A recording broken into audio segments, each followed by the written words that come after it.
Welcome to the Mental Performance Playbook brought to you by the Athlete's Health. Today, we're going to have a slightly different episode. This one is going to be very fun because the other day, a couple days ago, I was at a soccer match, a high school soccer match, and this parent was yelling at everyone, it seemed, everyone besides one person. And at the end of this, I will get into the one person that they weren't yelling at, that they really should have been yelling at. However, I'm going to walk through four of the other people that they were yelling at and to get us to think about, okay, maybe who are we going to be frustrated with, but how can we actually respond to this, whether we are the athlete or we're the parent or a coach. If you are new here, my name is Gabe Rummel. I'm the founder of the Athlete's Health, created this mental performance playbook for us to break down actionable strategies for athletes or coaches or parents to apply immediately in their game. These are actionable exercises at the top, the most elite athletes and performers use. So we're going to get right into this because I want to make sure we get through the meat and potatoes, and there's always a lot more going on. So who should we really yell at? Let's start with who we usually think. Our own kid, your own kid. If you're the parent, if you're the athlete, your parent might yell at you. We understand that happens. It's a part of it. At a certain age, at a certain time, parents usually cycle back. They fall back. They don't do that anymore. Clearly, that does not always happen. I remember some people from high school who their parents still yelled at them. So while that does not always stop, it does usually stop.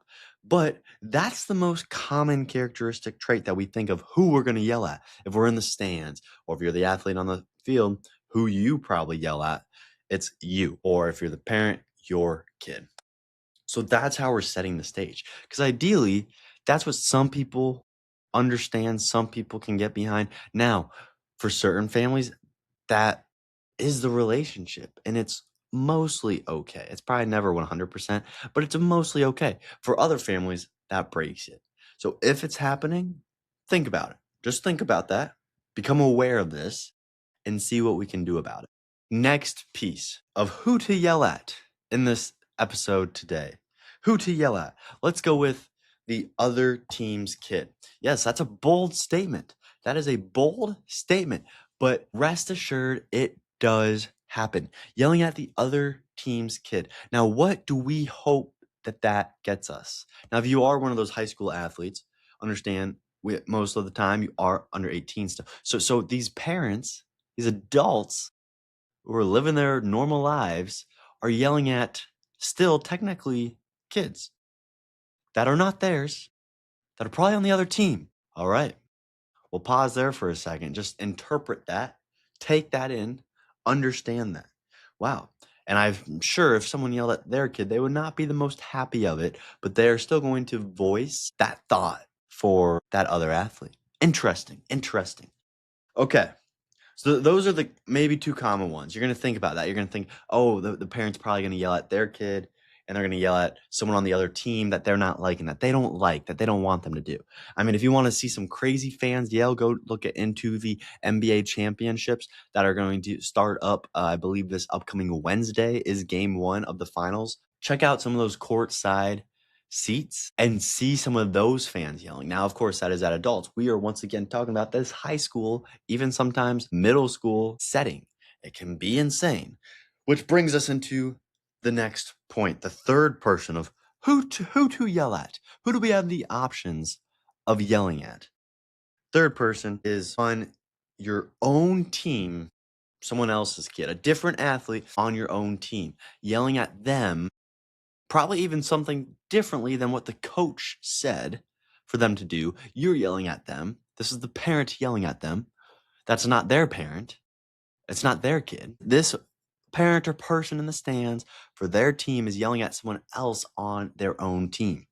Yeah, that took me a little bit to explain because it seems so crazy, so absurd. Nonetheless, it happens. Can we believe that? I can actually. I've been in the space long enough. I can believe that some people are like that. So we have yelling at your own team's athletes student athletes who are someone else's kid on your team. Now, this parent yelling, I'm sure they would not be happy if someone was doing the same thing to their kid. Okay, so we have that topic. I'm going to get to the last piece of who to yell at, and then we'll get into the who should we actually yell at if we are that parent in the stand. For athletes, it's a different subject, different topic, and we will hit that on a different episode. Last person of who to yell at. Yell at your own coach. That makes a lot of sense because you want your kid to get in the game. They're for whatever reason not being put in the game that you don't know because you're in the stands. But down there on the field and on the sidelines, there's probably a reason they're not in the game. But you in the stands, you're not down there in the actual action. You're just seeing it from that stands view. But anyways, with that point aside, yelling at the coach, your own coach, that makes perfect sense to put in your kid or to change the rotation or change the play. Yes. Yeah. I was going to say more, but we're just going to leave it at there. The coach, they are the coach for a reason. Now, I understand. I've seen firsthand some coaches that are not good coaches across different levels. And I have heard stories all the way from the pro level. I have heard stories of what's happened to coaches at that pro level down to the college level, Division 1 to Division 2 and NAIA. I've heard these stories of these bad coaches. I've also heard it in the high school setting, but still, we don't necessarily know that, but we're just going to take the gamble and yell at the coach, I guess. So we're going to yell at our own coach for whatever their game decisions are. All right, so that's 4 instances of who to yell at. Your own kid, a kid on the other team, a different kid on your own team, and your coach. Let's get to the fun part of this. Who should we actually yell at? Now, this is not the athlete. An athlete, this is going to be a different answer for you. Okay? If you're the athlete listening and you're just here for some giggles right now, understand we'll hit home how to respond to people yelling or those outside circumstances in a different episode. You might even do it next episode. But for one of those parents or the coach parent, whatever, in the stands, who should we actually yell at? Ourselves. Yes.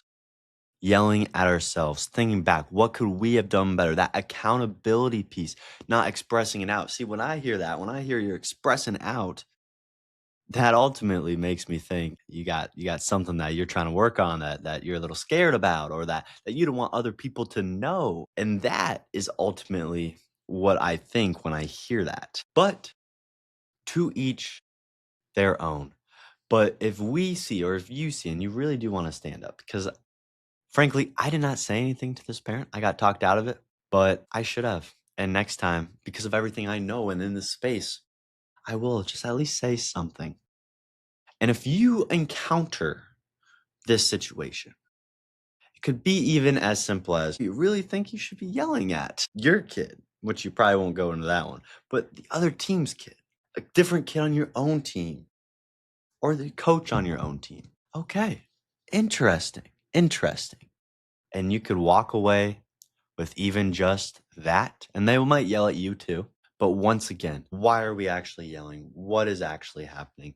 And what are we trying to take away from that? This was an actual experience, and it was an experience that I thought would be useful enough to share out here for us to see these real world examples of why we are understanding this mental training and what this mental training can actually do. And finally, the levels to this mental training. Whoever their actual kid was, they probably could use some mental training. But how far will that go if that parent doesn't actually understand and implement any of this training too? Therefore, there are those levels to this.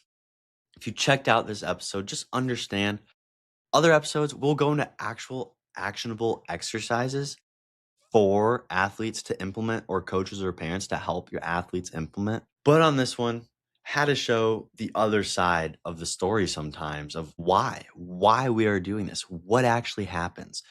What could happen from here on out is knowing that family, that parent, send them our way.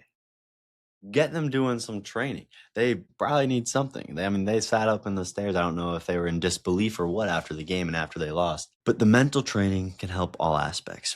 And ultimately, that's what we hope to give out here on the Mental Performance Playbook here, dropping actionable exercises. Check out last week's episode. Come back next Monday and check out our episode of actionable exercises. We will go into, okay, how do we handle outside circumstances or that yelling from different people and how we stay right up here locked in. If you are new here and you like the show, please give it a 5-star, share it with someone, subscribe if you're on YouTube.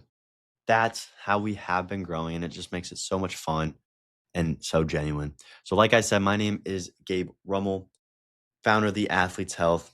We will catch you next week on the Mental Performance Playbook here. And if you like this, feel free to go to our website, theathleteshealth.com, hit the contact form, get in touch with us. We'd love to get a free session going with you. Otherwise, we have other assessments on there too that you can start training today. So I hope you have a great week. Peace.